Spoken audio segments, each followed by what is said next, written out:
cherchez pas à aider Dieu.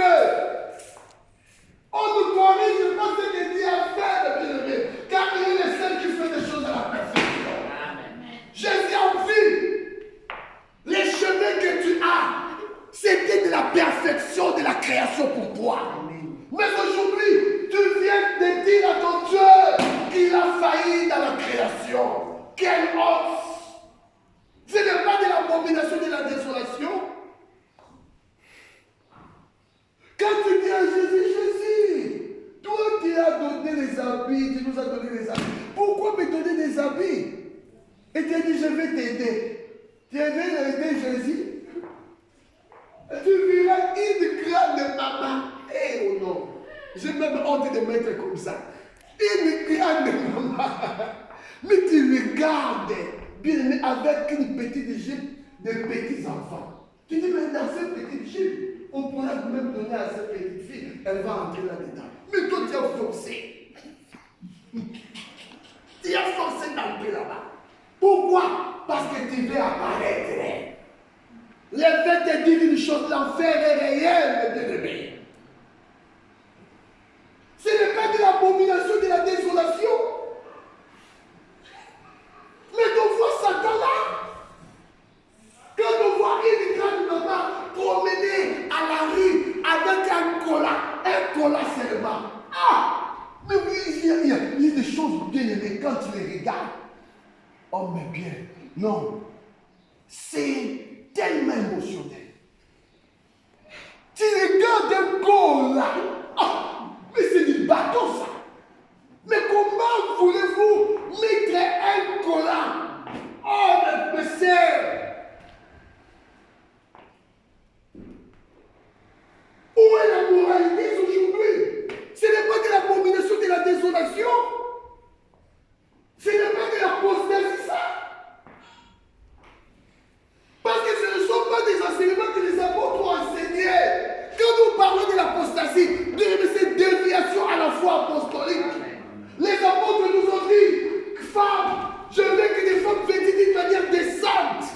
On parle décemment, donc d'une manière convenable. Les habits nous ont été donnés pour couvrir nos corps. Ce n'est pas pour de se faire découvrir, mes sœurs et frères. Aujourd'hui, nous nous habillons pour devenir belles. On ne s'habille pas pour devenir belle, mais on s'habille pour couvrir les corps. Comment voulez-vous que j'écrive? Je vois comme si on est en train de rien faire. Mais souvent quand je croise avec des sœurs, ça me fait de la peine de pleurer. Je dis, mais où sont nos prédications? C'est comme si vous êtes en train, nous sommes devenus des musiciens devant vous. Oh, mes bien-aimés, ce n'est pas de l'abomination de la désolation. Regarde, vous êtes devenus des monstres. La parole de Dieu est venue pour vous former. Mais la parole de Dieu est venue pour vous déformer, mes bien-aimés. Alors, ce que tu as, la parole là que tu vis là, ça vient d'où? Qui t'a enseigné ça? On est en train de parler toujours. On devrait, Dieu a dit. Dieu nous a parlé. Que les femmes viennent d'une manière descendre avec pudeur et modestie. Ne sais pas. On vous dit, qu'est-ce qu'on appelle parler? Parler veut dire orner. Orner, c'est quelque chose qu'on rajoute pour s'embellir. Tout ce que tu rajoutes pour s'embellir, c'est ce qu'on appelle orner. Voilà ce que vous êtes en train de faire. Quand vous faites, vous êtes en train de mettre vos... Comment vous direz? Les boucles d'oreilles. Boucles d'oreilles. Le Seigneur, tu avais fait une erreur. Il fallait me mettre quelque chose qui descend ici. Mais tu avais oublié. Allez, tu aides Dieu avec des boucles d'or. Et vous ne savez pas, souvenez-vous de Jacob. Quand Dieu s'est révélé à Jacob, dans son retour, chez son beau-père, qui était aussi son oncle là-bas. Il a fallu maintenant Dieu se révèle à lui, selon la promesse que Jacob avait fait à Dieu. Les dieux de Bethel. Il avait dit, Seigneur, si tu gardes mon voyage, que tu gardes mon départ, tu gardes mon arrivée, tu gardes mon retour, dans ce lieu que tu s'est révélé à moi, je te bâtirai un hôtel. Aujourd'hui, Dieu s'est révélé à toi. Où est le lieu que Dieu s'est révélé à toi? Dieu s'est révélé à nous où? Mais Dieu s'est révélé à nous dans notre vie, mes bien-aimés. Voilà le lieu que Dieu se tourne. Donc là où on se rencontre avec Dieu, les lieux qui rencontrent avec Dieu, Dieu n'a pas non plus établi l'église, ça, l'ensemble là, comme le lieu de rencontre avec toi. Non. Il veut te raconter, d'accord, dans ton corps. Il vient avec toi. Voilà ce que nous appelons comme quoi? Nous appelons le couverture des lâches. La propitiatoire. Voilà, nous avons notre propitiatoire. C'est le corps. L'arche, c'est le cœur. Là où il y a des témoignages de Dieu. Mais quand Dieu vient te raconter. D'accord? Il vient se révéler à toi. Dans ta personne. Il vient maintenant les lier là où il s'est rencontré avec toi. Qu'est-ce que c'est là derrière le lien de son adoration? Le lieu là où tu devais lui bâtir son hôtel. Donc s'il y a un lieu là où on devait bâtir l'hôtel pour Dieu, c'est dans notre vie. Parce que Dieu, il se révèle à nous, d'accord, dans notre vie. C'est dans ton corps. Jacob a dit à Dieu, je te bâtirai un hôtel. Quand Dieu s'est révélé à lui, il a dit à Jacob, il a rappelé Jacob ses promesses. Il dira à Jacob, tu sais qu'est-ce que tu vas faire? Prends maintenant de tous tes dieux, tous les dieux étrangers qui sont dominés de vous. D'accord? Fuis-les, brille-les. Vous savez parler des dieux des étrangers? Qu'est-ce que l'ensemble de Jacob a donné? L'ensemble des enfants de Dieu là? Il y avait des quoi? Des boucles d'oreilles. Il y a des bracelets. Voilà des choses qui font partie de l'idolâtrie. Non, les choses là que vous faites, c'est fait partie de l'idolâtrie. Mais on crie ici, on crie. Mais on commence à voir des frères, des sœurs, ils avaient perdu un peu cette habitude. Mais ça commence à revenir. Après, on va voir des boucles d'oreilles de Pharaon ici. On est contre ça. Moi, j'écris contre le péché. J'avais dit, je ne veux plus prêcher sa prédication, d'y aller, de faire des semblables, de passer à gauche, de passer à droite. Bien aimé, on n'est pas là pour former comment dirais-je, les assemblées. Non. Nous avons réussi la commission de former des disciples de Christ. On a Bible dit tout disciple accompli sera comme son maître. Nous voulons prêcher la parole de Dieu telle qu'elle est. Pourquoi des rajouts? Ça ne vous fait rien. Ça ne vous met pas la beauté.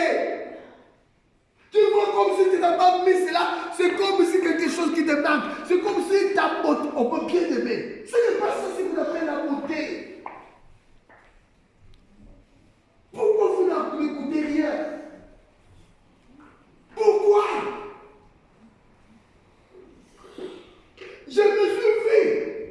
Voilà pourquoi tout ce temps je n'arrivais pas à parler. Je me suis vu pendant la nuit au même qu'attacher la bouche. Je commence à faire les efforts pour enlever. C'est là que je vais. Je vais avec toi. Amen. On a besoin des disciples de Christ ici. On n'est pas là pour former, je ne sais pas quoi, des musicistes ici. Des mutualités. Non. Ici, c'est l'assemblée de Dieu. Nous voulons avoir des disciples. Les gens que nous allons présenter demain à Jésus-Christ. Mais jusqu'à quand?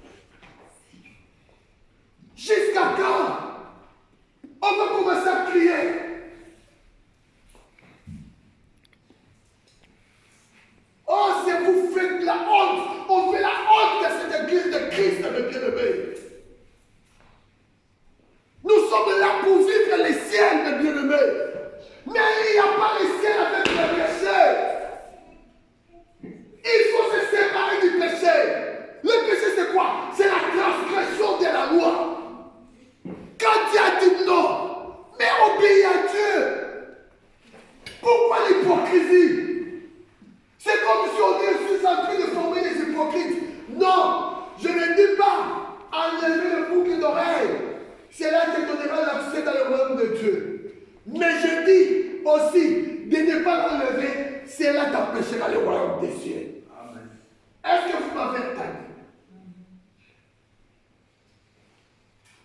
Avec tous les rajouts là. Oh non, je mets les cheveux là parce que je n'ai pas de cheveux. Dieu ne commet jamais d'erreur. Il a vu, c'était bon pour toi de ne pas avoir de cheveux. Alors restez comme ça. Dieu nous appelle à rester naturel, le bien-aimé. Naturel. C'est l'abomination de la désolation. Voilà les enseignements qui est prêché aujourd'hui. Or, la Bible dit, il faut que l'apostasie vienne auparavant. Nous parlons de la grande tribulation. Donc, on voit l'apostasie dans l'église. La parole de Dieu n'est plus prêchée. Les gens ne pourront plus crier pour Dieu. Parce qu'ils ont peur de perdre des membres. Oh non! Vaut mieux perdre des membres, mais de rester avec Jésus. Choisissons aujourd'hui par cette éveil. Nous voulions garder qui?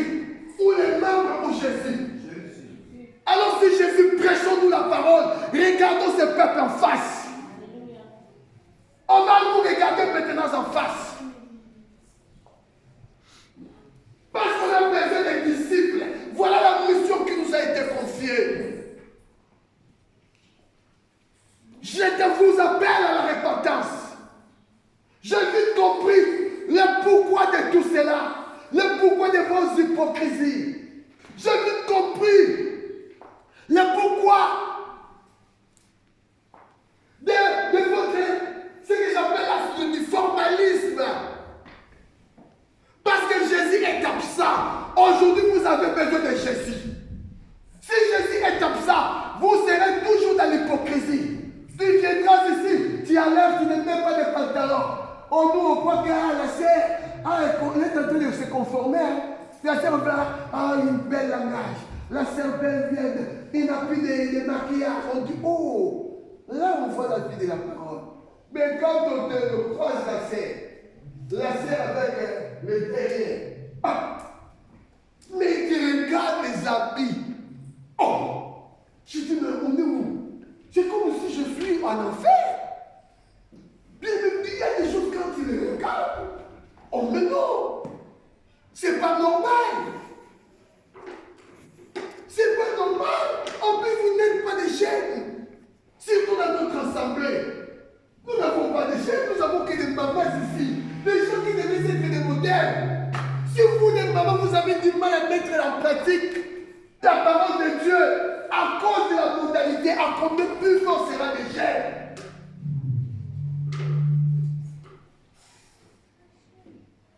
Nous n'avons pas de chaînes ici.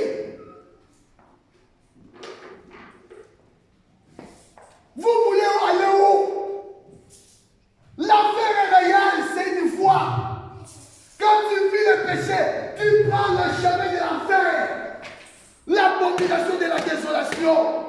Ce n'est pas nous qui vous prêchons toutes ces choses-là. Nous sommes en train de crier toujours contre toutes ces choses. Mais écoutez, je vous dis ce matin, vous avez besoin de Jésus. Jésus a la parole de Dieu dit, quiconque qui est né de Dieu ne pratique pas le péché. Parce que la semence de Dieu demeure en lui.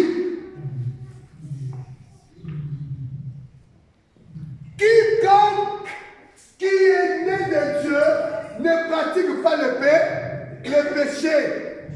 Le péché, c'est la rébellion.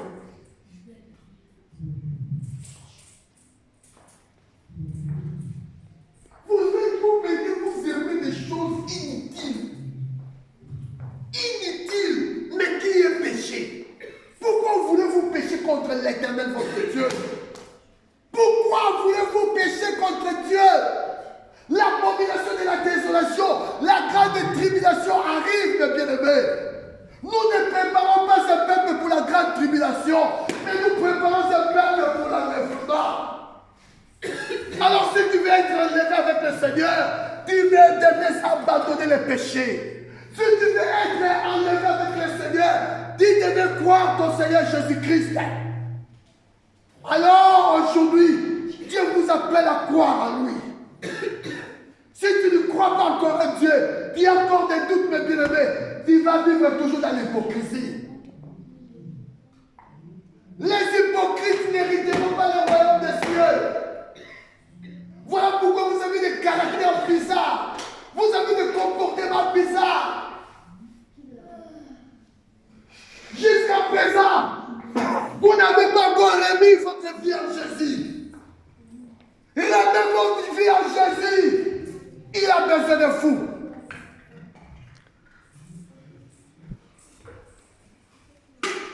Je reviens des Thessaloniciens. Je ne vais pas sortir là, parce que je vais commencer maintenant cet enseignement. Des Thessaloniciens chapitre 2, les versets 1, là où nous sommes.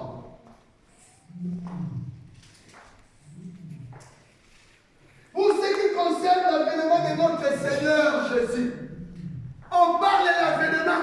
Aujourd'hui, c'est le jour où nous avons commencé le message de la grande tribulation. Mais ici, on nous parle de l'avènement de notre Seigneur Jésus. Parce que cet avènement, c'est la seule chose qui empêche l'apparition de l'ennemi. Je vous ai dit, la grande tribulation, que nous appelons la grande détresse. Cela n'est pas encore commencé. Parce qu'il y a une présence, qui gêne encore la personne de l'Antéchrist d'apparaître. Il y a encore un avènement qui empêche l'avènement de l'Antéchrist de s'accomplir. Et l'avènement qui empêche l'avènement de l'Antéchrist s'accomplir, on l'appelle quoi? L'avènement de notre Seigneur Jésus-Christ. Selon Matthieu chapitre 24 là-bas, cet avènement qu'on appelle quoi? L'enlèvement de l'Église. Bien aimé, si l'Église du Seigneur aujourd'hui vient de partir, le même jour là commence la grande tribulation. Et je vous ai dit, ça sera pour le monde entier. L'Antéchrist ne partira personne. Il n'a pas le cœur. Il n'est pas un papa. Il n'est pas un ami. Mais c'est un ennemi. Voilà pourquoi Jacques là-bas il a dit, veillez. Soyez sobres et veillez.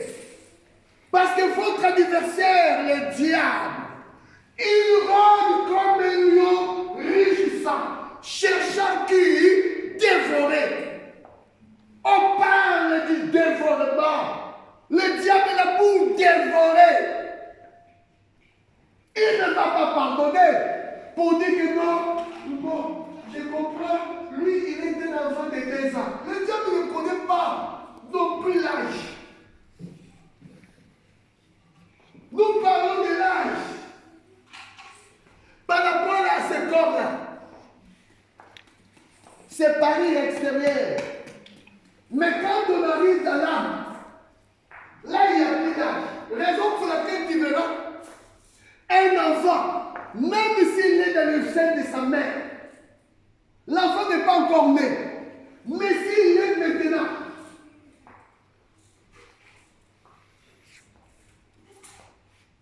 impliqué dans la sorcellerie, tu verras un enfant qui n'est pas encore né, mais dans la sorcellerie, il a des femmes, il a sa femme, il a son mari, il a les enfants. Mais il n'est pas encore né. Parce qu'il est question de l'âme. L'âme ne connaît pas d'âge. Il n'y a pas d'âge dans l'âme. Est-ce que vous comprenez? Donc l'Antéchrist, quand il te regarde, il ne voit pas l'appareil extérieur. Lui, il voit l'âme. Et il sait que dans l'âme, il n'y a pas accompli un enfant, papa. Non. Vous êtes tous pareils. Raison pour laquelle quand il vient, il ne fait exception de personne. Bien-aimé, c'est un moment terrible qui vient. Mais c'est aujourd'hui qu'on devait fuir, prendre la fuite. C'est aujourd'hui, bien-aimé, qu'on devait se préparer pour que ce jour-là ne nous arrive pas. Quand ce jour-là viendra, que tu ne sois pas là. Dieu veut que tu sois la personne qui empêche cet événement-là. Nous avons connu et nous allons le connaître. Bien-aimés, écoutez pour y en finir. Je parlais quand cela arrivera. Je dis, cela arrivera. Après la disparition de celui qui les retient. C'est des Thessaloniciens. Revenons là-bas dans 2 Thessaloniciens, chapitre 2, le verset 7 à 8. Écoutez ce que la Bible dit. Car le mystère de l'iniquité agit déjà. Il faut seulement que celui qui les retient encore ait disparu. Donc si l'antéchrist, si la bête, il n'est pas encore manifesté. On parle de la manifestation. On parle de l'apparition. Donc il va paraître comme le Seigneur Jésus-Christ. Il est venu dans la chair humaine. Étant Dieu dans la chair humaine. De la même manière, l'impie, l'adversaire là, qui s'élève au-dessus de tout ce qu'on appelle Dieu, lui aussi, il viendra de la même manière. Il va prendre la chair. Il va se le révéler étant une personne. La manifestation. Donc aujourd'hui, je veux que tu comprennes une chose.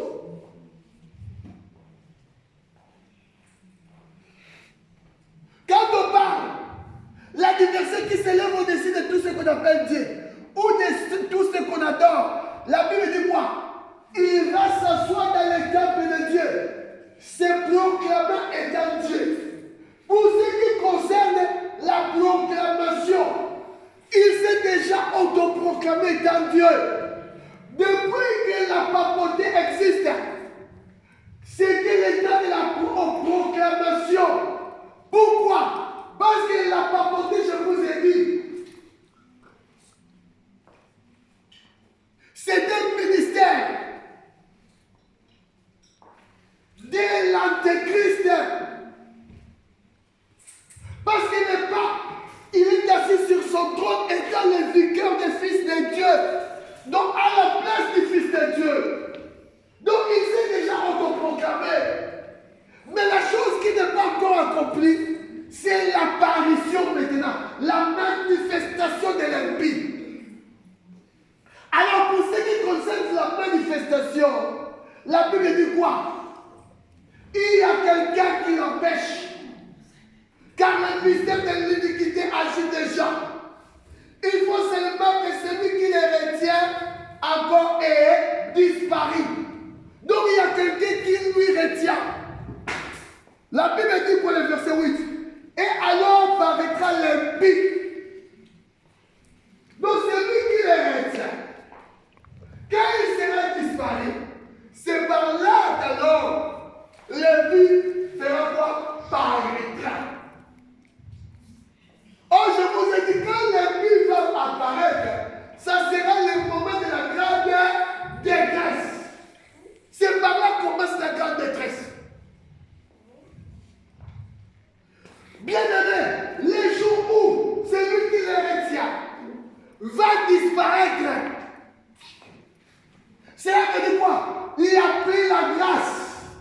Voici l'état de la grâce. Dieu t'appelle aujourd'hui à donner ta vie encore à Jésus. Mais demain, toute personne qui voudra donner sa vie à Jésus-Christ, ça sera trop tard.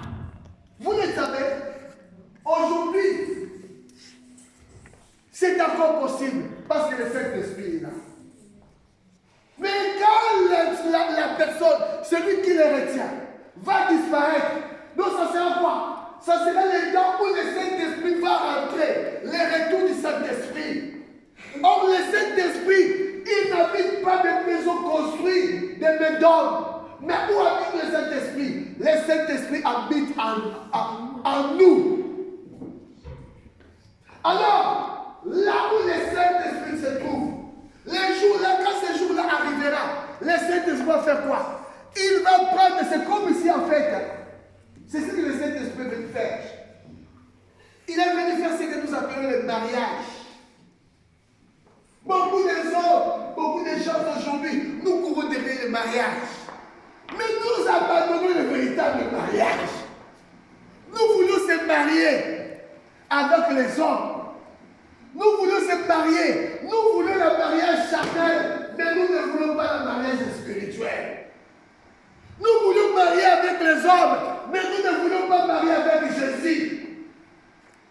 Marier aujourd'hui avec un homme, cela ne te donnera pas l'accès dans le royaume des cieux. Marcher marier avec une femme, cela ne te donnera pas l'accès dans le royaume de Dieu. Mais si tu t'es marié avec Jésus, bien aimé, laisse-moi te dire, tu as libre accès dans le royaume de Dieu. C'est aujourd'hui que le mariage se fait. Jésus veut que tu te maries avec lui. Voilà pourquoi il t'appelle. Que tu donnes ta vie à lui. Parce que, bien aimé, ce jour-là, le Saint-Esprit, c'est lui qui ira dans la gloire. Quand il va retourner, comme tu as fait le mariage avec lui, il ne va pas te laisser. N'est-ce pas? Parce que le vrai mari n'abandonne jamais sa femme. Malheureusement, aujourd'hui, on voit même des serviteurs de Dieu qui font dans des voyages. D'accord? Ils savent que.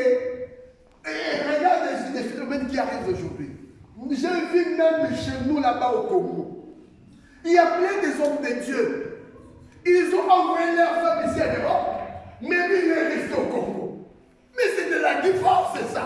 C'est le divorce. Quand il voit un tel mari, il n'est pas un bon mari, le bien. Le vrai mari n'abandonne jamais sa femme. Voilà le Saint-Esprit, c'est lui le bon mari.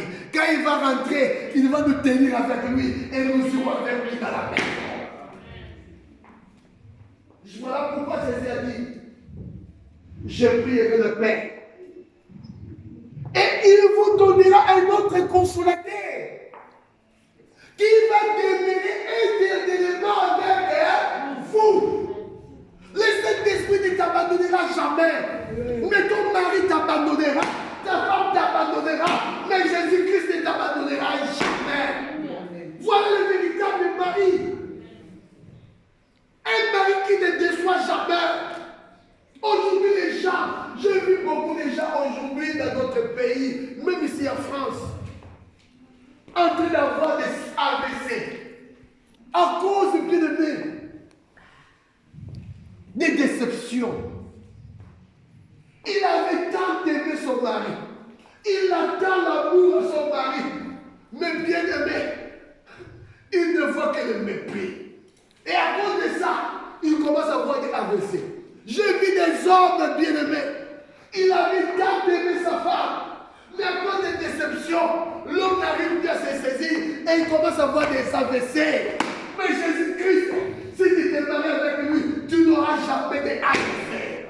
Même si tu avais des AVC, mais Jésus-Christ, bien aimé, à cause de la paix et de la joie, tu seras guéri. Il est celui qui guérit l'âme. L'abomination de la désolation. Bien aimé, je pense que j'ai compris cet enseignement. Voilà pourquoi je ne veux pas aller loin. Parce qu'on va voir le temps. Il y a des choses encore à dire. commencé cet enseignement, je me suis senti obligé de le prêcher. Je pense que ça fait partie de la mission que le Seigneur m'a confiée. Et je l'ai commencé aujourd'hui. C'est la grande mission qui m'a été confiée par le Seigneur. Voilà pourquoi je veux parler à la profondeur de ce message. Je vais parler à la profondeur. Mais aujourd'hui, c'est que je veux que tu retiens.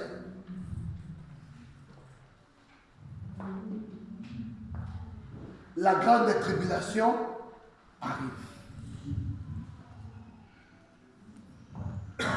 Mais pour ce qui concerne la grande tribulation, Dieu a dit quoi?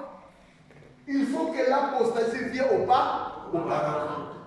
Parce que dans la grande tribulation, il y aura un maître qui est l'impie, l'adversaire qui s'élève au-dessus de tout ce qu'on appelle Dieu.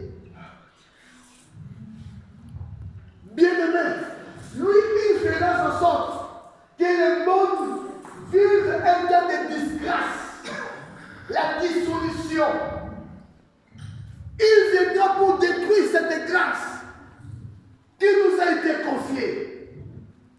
Je vous ai dit, nous ne connaissons pas encore la souffrance, mais la souffrance arrive.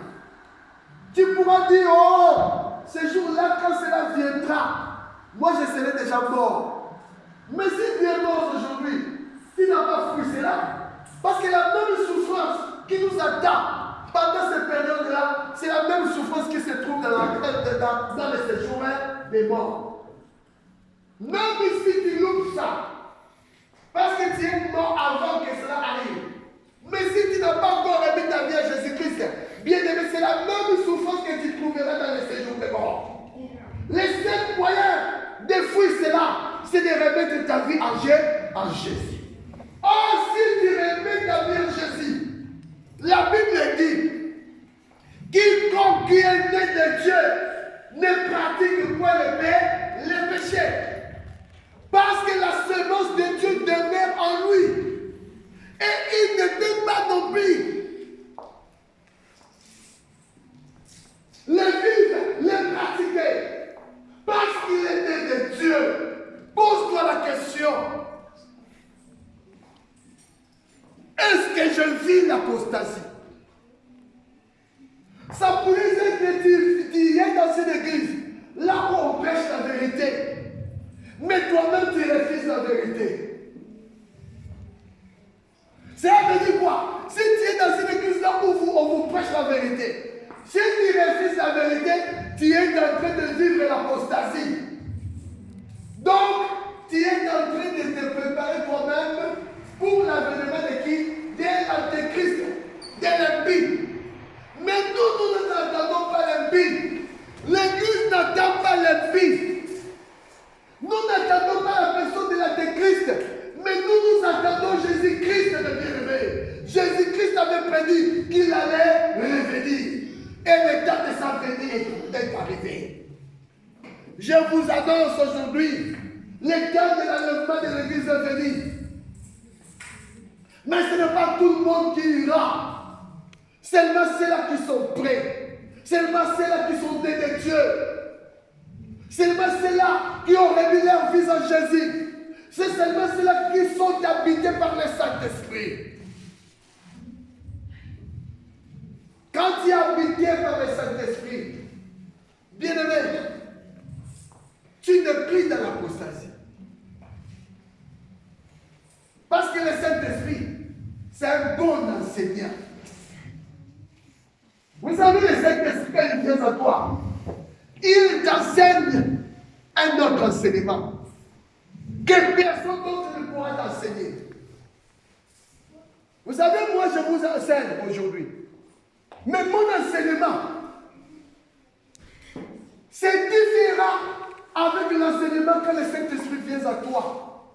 Et quand il commence à t'enseigner lui-même, vous savez, l'enseignement du Saint-Esprit, c'est quoi? Le but du Saint-Esprit, alors, c'est de nous préserver du péché. Voilà l'enseignement du Saint-Esprit. Donc quand il vient à toi, c'est lui qui est ton protecteur. Il va te protéger pour à ne pas tomber. Il va te protéger pour mettre en pratique la parole de Dieu. Voilà pourquoi tu as besoin du Saint-Esprit. Si tu n'as pas le Saint-Esprit, dis cela qu'un hypocrite. Sortez de l'hypocrisie. Donnez la vie à Jésus. Jésus vous a. Que le Seigneur Jésus-Christ vous bénisse. Amen.